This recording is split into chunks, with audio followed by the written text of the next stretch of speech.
అమ్మలగన్నయమ్మ ముగురమ్మల మూలపుటమ్మ చాలా పెద్దమ్మ సురారులమ్మ కడుపారడి బుచ్చినయమ్మ తన్నులోనమ్మిన వేల్పుటమ్మల మనంబున ఉండెడియమ్మ దుర్గమాయమ్మ కృపాబ్దినిచ్చుత మహత్వ కవిత్వ పటుత్వ సంపదల్.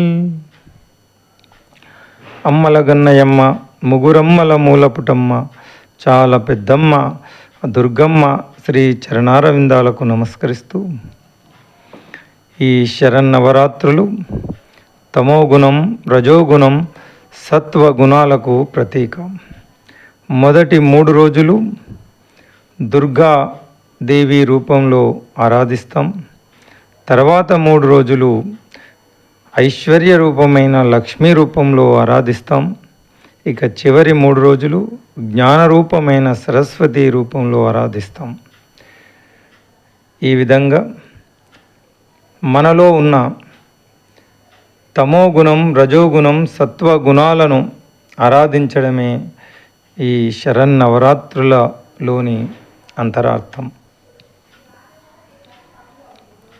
యా దేవి సర్వభూతేషు శక్తిరూపేణ సంస్థిత, యా దేవి సర్వభూతేషు ఐశ్వర్యరూపేణ సంస్థిత, యా దేవి సర్వభూతేషు జ్ఞానరూపేణ సంస్థిత. నమస్తస్యై నమస్తస్యై నమస్తస్యై నమో నమః. ఈ శరన్నవరాత్రులు ఎంతో శక్తివంతమైనవి. ఈ శరన్నవరాత్రుల్లో దేవి ఆరాధన చేస్తే సకల శుభాలు, ఆరోగ్యము, ఐశ్వర్యము, శాంతి సమస్తము చేకూరుతాయి. హిందువుల ప్రధాన పండుగల్లో విజయదశమి ఒకటి. ఈ పర్వదినం ముందు 9 రాత్రులు దేవిని అత్యంత భక్తి శ్రద్ధలతో పూజిస్తారు. శరన్నవరాత్రుల్లో అమ్మవారిని ఒక్కొక్క రోజు ఒక్కొక్క రూపంలో అలంకరించి మరీ పూజిస్తాం. 9 రోజులు అమ్మవారిని ఎలా అలంకరిస్తారు, ఎలాంటి నైవేద్యం సమర్పిస్తారో తెలుసుకుందాం. వేదవ్యాసుడు రచించిన శ్రీ దేవి భాగవతం ప్రకారం నవరాత్రి 9 రోజులు దేవీ ఆరాధనకు ప్రత్యేకమైనవి. అందులో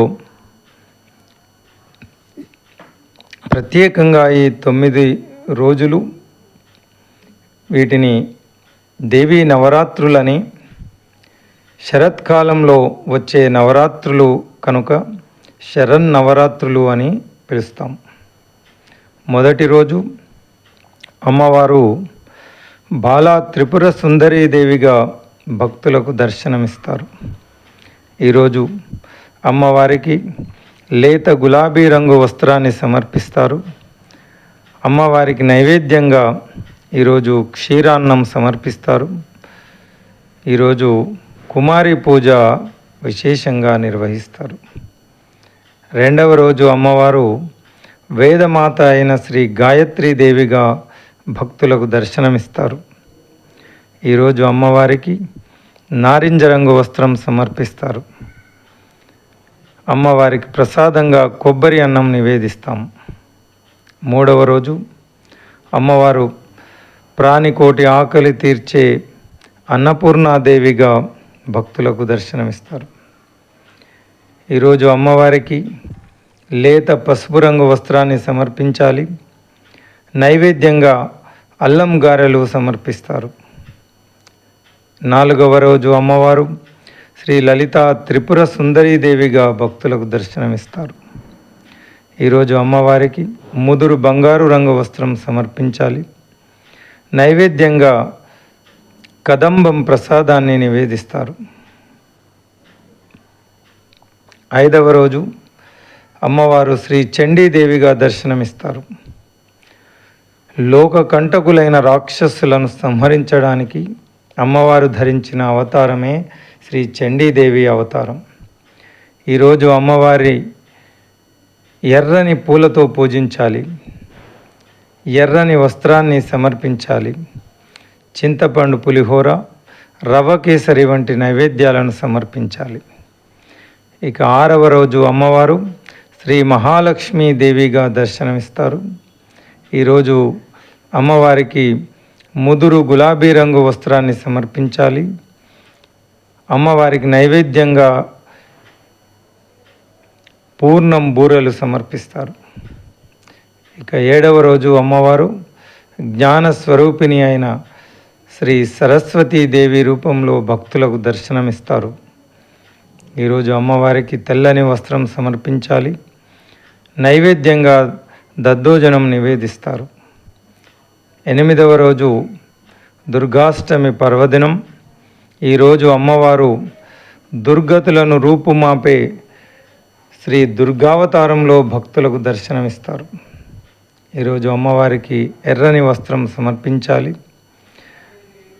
అమ్మవారికి నిమ్మకాయ పులిహోర నైవేద్యంగా సమర్పించాలి. ఇక 9వ రోజు ఈరోజు మహర్నవమి పర్వదినం. ఈరోజునే మహిషుడనే రాక్షసుని సంహరించిన అమ్మవారు మహిషాసురమర్ధినిగా దర్శనమిస్తారు. అమ్మవారికి ఈరోజు ఆకుపచ్చని వస్త్రం సమర్పించాలి. నైవేద్యంగా ఈరోజు చక్కెర పొంగలి నివేదిస్తాము. ఇక విజయదశమి, చెడుపై మంచి సాధించిన విజయానికి ప్రతీకగా జరుపుకునే విజయదశమి పర్వదినం రోజున అమ్మవారు శ్రీ రాజరాజేశ్వరీ దేవిగా దర్శనమిస్తారు. ఈరోజు అమ్మవారికి ఎరుపు ఆకుపచ్చ రంగు వస్త్రాలను సమర్పిస్తాము.